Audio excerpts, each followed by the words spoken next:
High friends, welcome back to my channel. আশা করি আপনারা সবাই ভালো আছেন। আজকে আমি তৈরি করেছি ডিম ও ছোলার ডালের রেসিপি।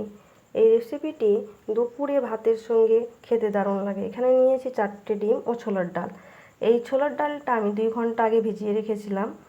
পরিষ্কার করে আমি 3বার ধুয়ে নিয়েছি এবং এখানে পরিষ্কার জল রেখেছি। এটা আমি একটা প্রেসার কুকারের মধ্যে ঢেলে দেব। এখানে আমি সামান্য লবণ দিয়ে আমি এটাকে সেদ্ধ করার জন্য চাপিয়ে দেব। এখানে আমি নিয়েছি তেজপাতা, গোটা গরম মশলা, 5 ফোড়ন, জিরে, ধনে, শুকনো লঙ্কা ও গোলমরিচ। এটা আমি একটা শুকনো খোলায় ভালোভাবে ভেজে নেব।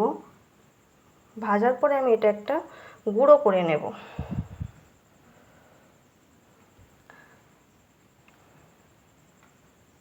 এরপর আমি কড়াইয়ে তেল ঢেলে দিলাম। এখানে আমি সেদ্ধ করে রাখা ডিমগুলোকে দিয়ে দেব। এরপর আমি দিয়ে দেব একটুখানি লবণ ও হলুদ দিয়ে ভালোভাবে ভেজে নেব। ভাজা হয়ে গেছে আমার, এগুলোকে এবার আমি তুলে নেব। এই তেলের মধ্যে আমি দিয়ে দেব পেঁয়াজ, আদা, রসুন বাটা 2 চা চামচের মতো। এরপর দিয়ে দিয়েছি লবণ, হলুদ গুঁড়ো, লঙ্কা গুঁড়ো, ধনে গুঁড়ো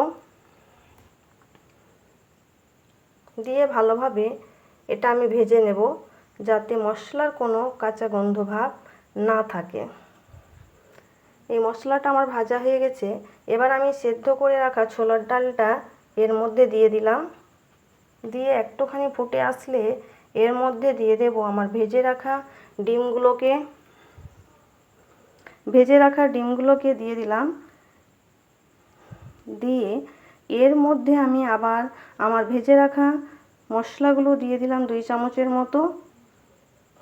তারপর চিনি ছড়িয়ে এটা গরম গরম ভাতের সঙ্গে পরিবেশন করুন। খেতে দারুণ লাগবে। আশা করি আপনাদের ভালো লেগেছে। ধন্যবাদ।